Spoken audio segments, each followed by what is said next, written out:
Thank you for tuning in today to I Retire for Him, the voice and resource of the Retirement Reformation, online at retirementreformation.org. Did you know that when you retire, your calling doesn't retire?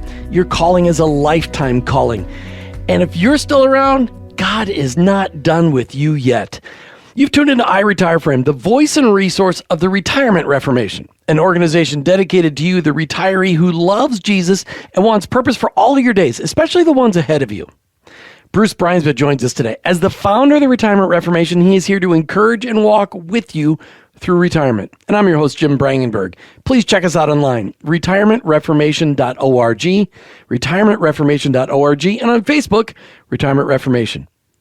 Do you ever ask yourself questions like, how am I doing in my retirement? Am I experiencing God's best in my retirement? Do I feel fulfilled in my retirement? Is there evidence that the Holy Spirit is active in my retirement? You see, Christ-following retirees aren't usually asking the tough questions because they expect their retirement to be 30 years of vacation, sliding through the end of life, enjoying all the best that God has to offer, and just getting by with their faith. But what does God intend for us to do in the last phase of our lives? And are we asking questions about this? In what we read in the Bible, the historical accounts of Moses, Abraham, David, Paul, Elizabeth, Sarah, John, etc., what are the questions they were asking? What are the questions we should be asking about our life in retirement? Bruce Brangenberg was here to share his favorite 9 questions for reflections and evaluation over the next 3 podcasts. Bruce, welcome to I Retire for Him. Jim, it's always good to be here, and you and I never have to ask the question about why are we here. You know, we're here to be a mouthpiece to impact the people that are listening and those that will follow. So, the questions are important. I wanted to start with a little story here. Okay. We have 2 children. One of them is our son Brent, and Brent is a special needs man, and has been in that situation since he was born. And what I've learned is 2 things. Number one, he loves to travel. So we could drive from San Francisco to New York, and he'd be in the back seat of the car, and he'd be happy the whole way. He just loves to ride and travel. It's part of who he is. But while he's doing that, you can always hear in the background, he's whispering to himself. And so he's going through his thought process, but he does it verbally.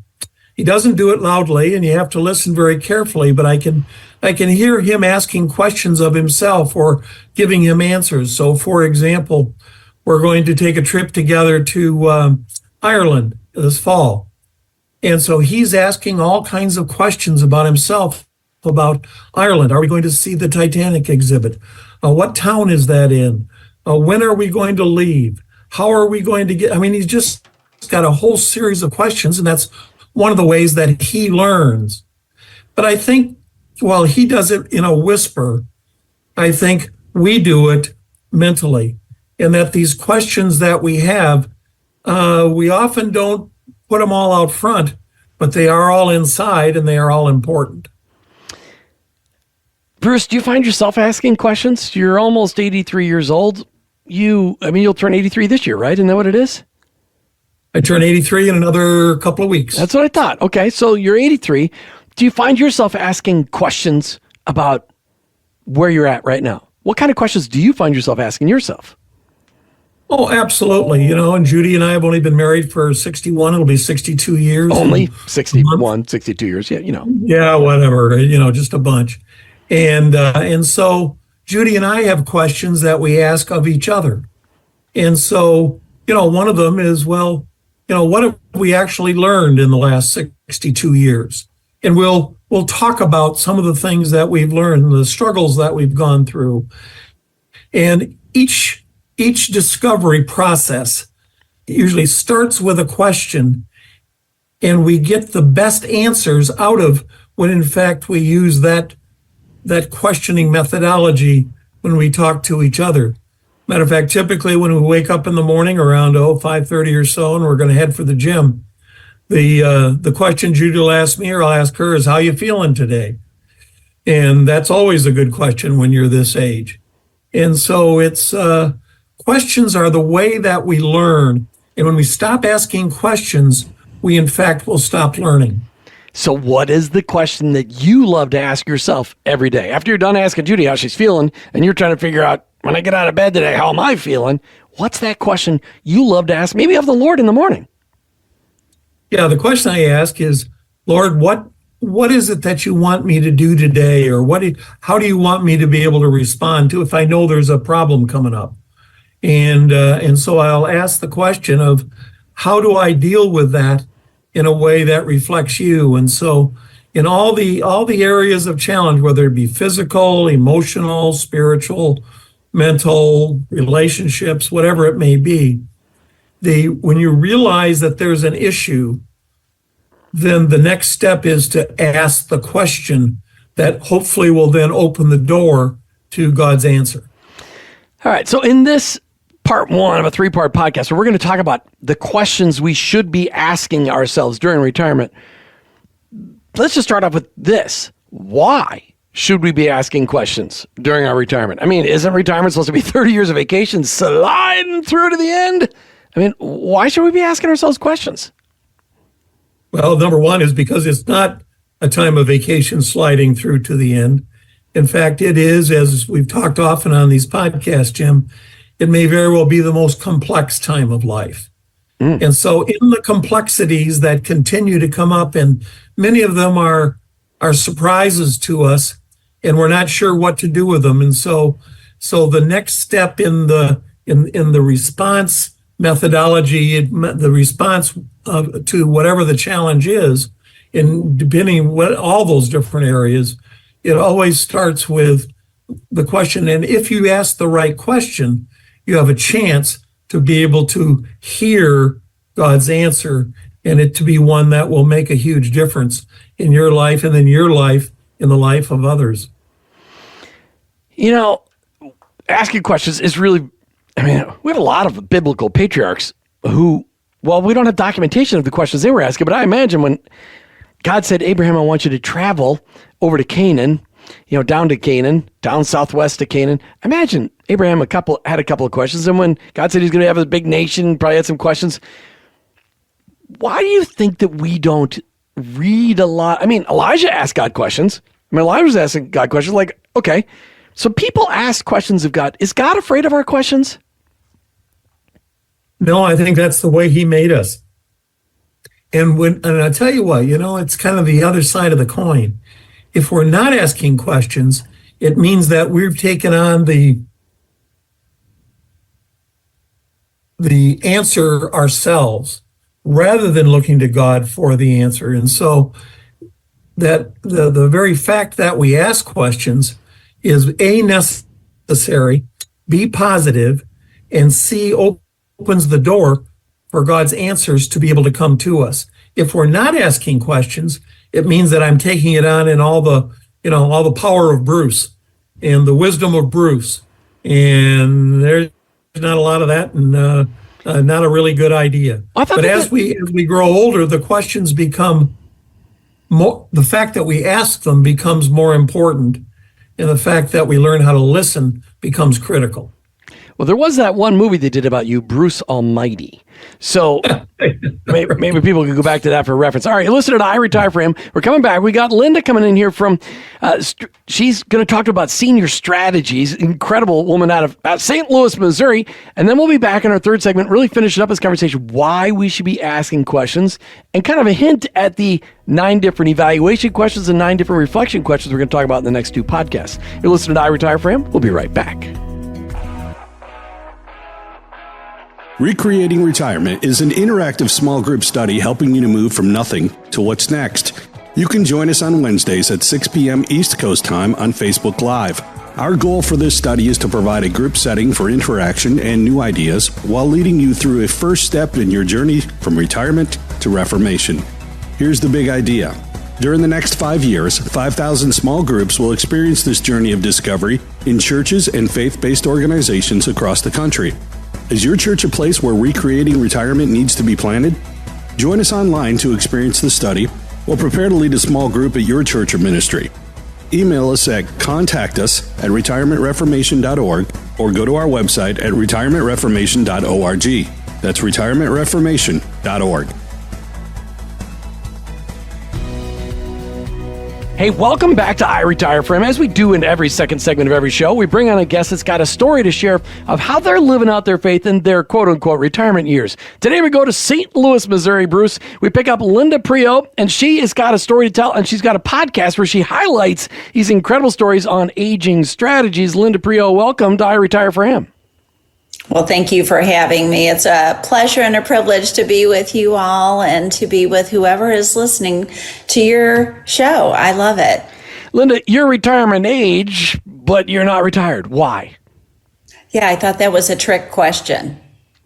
No, it's not a trick question. I thought it was a trick question, but yes, when you think about Social Security and what they promote as retirement age, I have definitely reached that time. But no, I am not retired.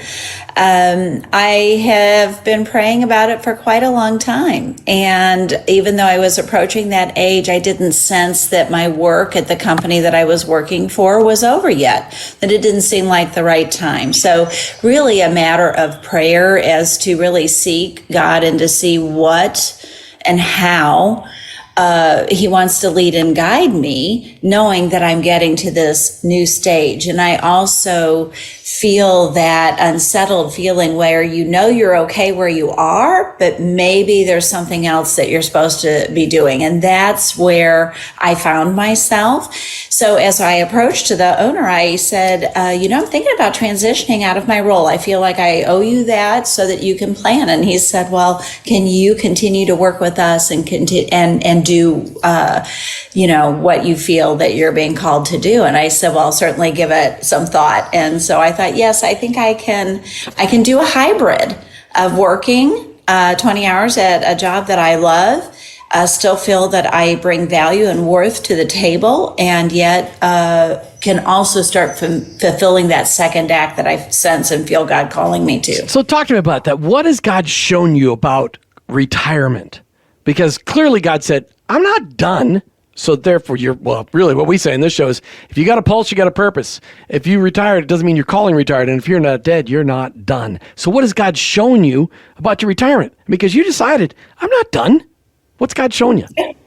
Yeah, He showed me that there's no retirement age in the Bible, and that I'm His child, and I've got gifts that He's given me.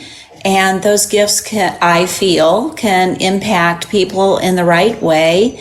And I actually have time to do it. I have been through a really hard season of working with my family and being there and providing care, and helping my employer get to where I felt like his business needed to be professionally.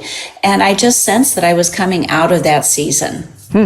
So let me ask a question if I can. Sure. So how has this information, this experience that you're going through, and the prayer and the responses, how does that play itself out for the older generation, or are you primarily talking to younger people? I'm talking to all generations everywhere, but mostly older people, because I even did a podcast about this, about the longevity that we have gained over the years due to changes in healthcare. And so that really speaks to this second act that we now have the ability to go into. What's my next purpose in life? So yes, I think I'm mostly speaking to seniors here when I think about how I've kind of struggled and wrestled with, well, Linda, you should be retired now, but I don't want to retire. That's or right. It's time for you to retire. When are you going to retire? But I'm not sensing I'm supposed to retire now, and just struggling with that push-pull in my own brain. And then my mother lived to 100 years old. And I did the math, and I'm like, that's a long time to do what? That's a It great is indeed. We talk about retirement being 30 years, and actually with the average age at 57 now, it's probably maybe even closer to 40. And you're right. That's a long time. It is a long time. Absolutely. Linda, you jumped into a whole new world. You started a podcast. Aging I in know. Place, Strategies and Answers. Something that was just, out of your box for sure. Why did you start this podcast?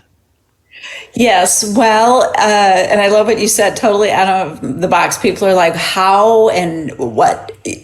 How'd you do that? And I said, well, God, right? But people have been telling me for years that they needed the information that I knew, that when I met with people or talked with people, they felt that the information I gave them was valuable and educational. Now, how was I going to deliver that message? And I thought, I can't deliver it because I'm so busy working. And so as the second act started playing through my mind, I thought, I've been a caregiver before. I work with clients all the time who are in crisis. What's the easiest way to deliver this message? And that's where one day I heard the word podcast, and the next is just mechanics. So what's the name of your podcast? Aging in Place, Strategies and Answers. Aging in Place, Strategies and Answers. I love that. I just read a long article about the aging in place piece of that. Fascinating. Yes. So as we come to the end of our brief time together, what's one or two really key thoughts that our audience can appreciate from the experience that God has given you and the direction that He's given you? What's one or two key thought that you have for them? Well, I kind of been blessed in my career that I'm in marketing. And so sometimes I spend time in my car. So I usually keep it turned to Christian radio. And one time I heard Hal Becker talk about finishing well. And I thought, I want to finish well. Like, who doesn't want to finish well, right? But that idea kind of circulated in my brain about finishing well. And then I I decided that in my free time, I could now lead a women's Bible study, but I wanted to focus on women who were still working. And then I did a quick Google search on how I could strengthen them, encourage them, and found Jim and Martha's podcast and platform. And I thought, yes, this resonates 100% with me. So again, I feel like through prayer and thoughtful processes and trying to be quiet and still, God is a good leader and guide, and He knows me well. Bruce, He knows my strength. I'm sure He does, and that you can look forward to good and faithful as part of the affirmation for that, and when it's time for you to go home. So this has really been a pleasure. Jim, what do you want to wrap up with? Well, Linda, just one final question. A lot of times people have a resource that they just love to lean on as they head into this. You called it second half of life. We're calling it the final phase, the final phase, which actually is broken up into 3 different parts. What resource do you lean on to really make sure you're capturing all that God has for you in how many years you got left? 30, 40 years left. Well, the key resource, I think, is, going straight to the Bible and praying and journaling and thinking and focusing. And of course, like I mentioned before, the other resources around me and godly counsel, right? It kind of all works together. Godly counsel. That's a good one. And it's harder to find when your friends start getting too old to give you godly counsel because maybe they die off, but you just have to find some younger people that are wise as well. Linda, I want to encourage people to check out your podcast, Aging in Place, Strategies and Answers. Linda Priaulx, thanks for being on I Retire For Him, just sharing a little bit of our story, and we'll make sure that you and Bruce get connected offline. Thank you. All right. You're listening to I Retire For Him. We'll be right back. Our work on this earth doesn't end when the paycheck stops. God calls us to be faithful for a lifetime. Whether you're looking forward to retirement or you're already there, our all-small group study, Recreating Retirement, will help you understand, engage, and activate what God has for you in this fourth quarter of life. Join Retirement Reformation founder Bruce Bruinsma as you consider your past, strengths, spiritual gifts, and your passions, and how they all come together as the call God has for you in these years. Connect with us on our online community group at facebook.com/Retirement Reformation, Wednesdays at 6 p.m. Eastern, or if you'd like to bring Recreating Retirement to your church, email us at contactus@retirementreformation.org. Are you ready to start your life-changing journey today? Hey, welcome back to I Retire For Him, as we're talking today about the questions we should be asking in our retirement. And Bruce, you've got these sets of retirement questions, but I want to just talk, we're not going to talk about specifics. In the next 2 podcasts, we're going to talk about 9 questions you should ask yourself for evaluating your retirement and 9 questions you should talk about in reflecting on your retirement. But Bruce, I want to talk about the theme of these questions. Is there a theme for the evaluation questions? Is there a reason behind us evaluating where we're at in retirement? Yeah, there definitely is. As a matter of fact, the theme that runs through both the evaluative questions and the reflective ones that we're going to talk about is really the role of the Holy Spirit in our lives and the availability of the Holy Spirit to give us guidance, leadership, and answers to questions. It has to do with the fruit of the Spirit and the fact, Jim, as I do retirement voices events and Oxygen for Life events, and I'm looking out at the audience, and unfortunately, a lot of times what I see is some pretty grumpy people, and I got thinking about, man, what could we do to help them to be aware of what's available to them through the fruit of the Spirit. And so it was out of that thought process that both the evaluative and the reflective questions were born, to be able to assist our audience in thinking to themselves about, where am I, where can I be, and where does God want me to be? Wow. Where does God want me to be? I don't see a lot of, I lived in Florida for 20 years. So I've done 20 years of field research on retirees, because I lived in retiree world. Number one retiree world, because Arizona's got some retirees, but not near as many as Florida.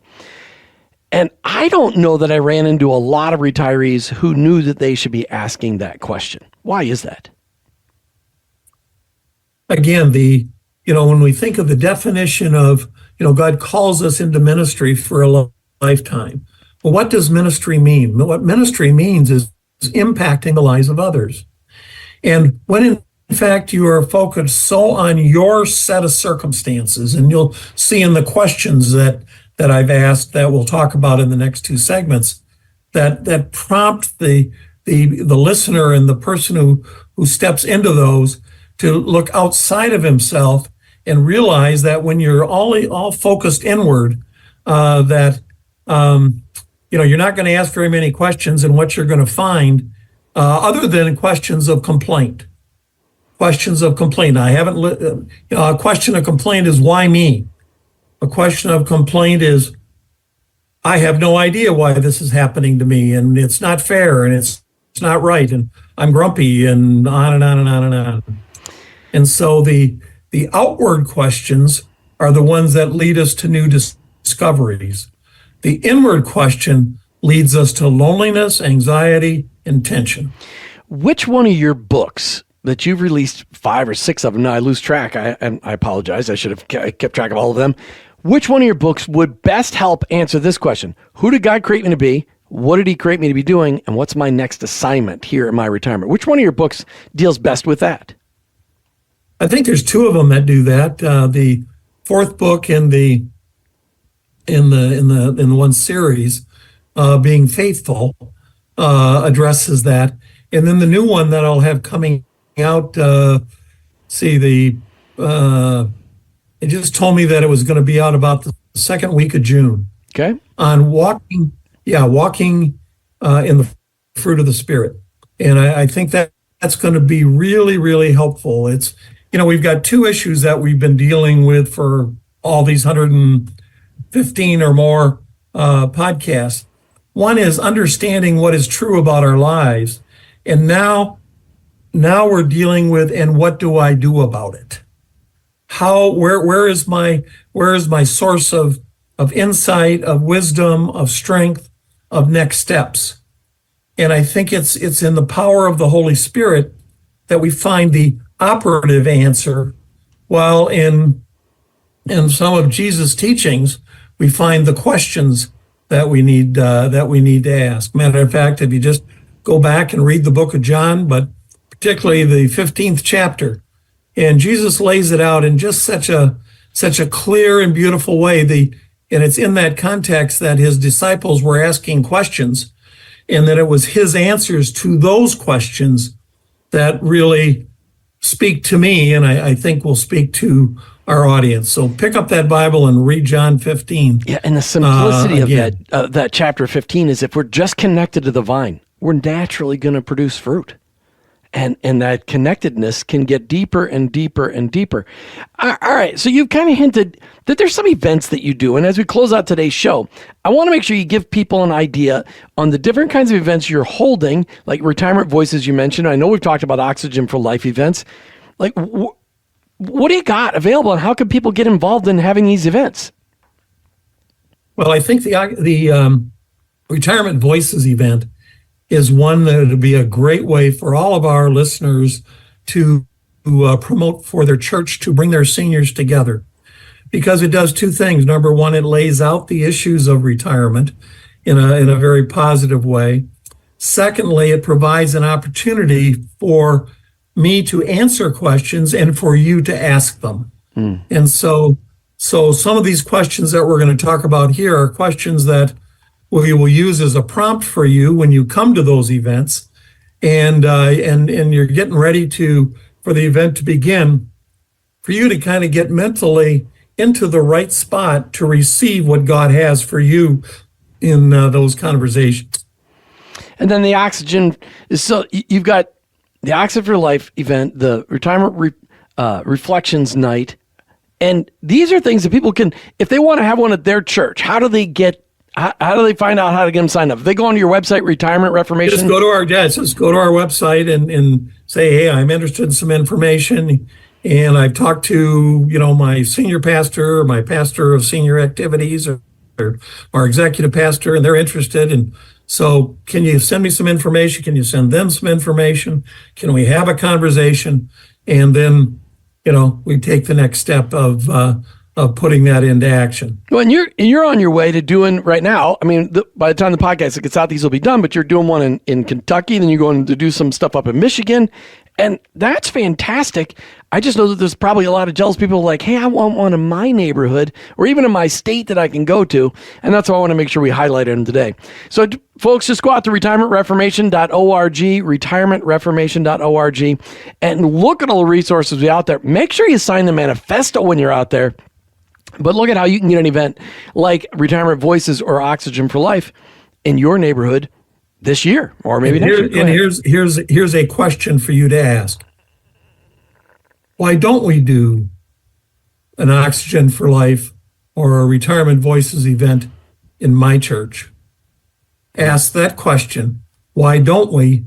And then take the steps to help us together make it happen so that we can impact the friends of yours that are seniors and those you haven't met yet, but that God's going to put in your pathway. Absolutely. Thanks, Bruce. You've been listening to I Retire for Him, the voice and resource of the Retirement Reformation, with your host, Jim Brangenberg, and Retirement Reformation's very own founder, Bruce Bruinsma. We're Christ followers enjoying God's best on our way from retirement to reformation, so we can ultimately say, I retire for Him. I retire for Him. Thanks for listening to I Retire for Him, with your hosts, Jim and Martha Brangenberg, and Retirement Reformation founder, Bruce Bruinsma. I Retire for Him is the mouthpiece of the Retirement Reformation. Most Christians tend to follow the world's pattern of rest and self-pampering during retirement. However, in your retirement, you can be focused on God's unique call to love, serve, and help others.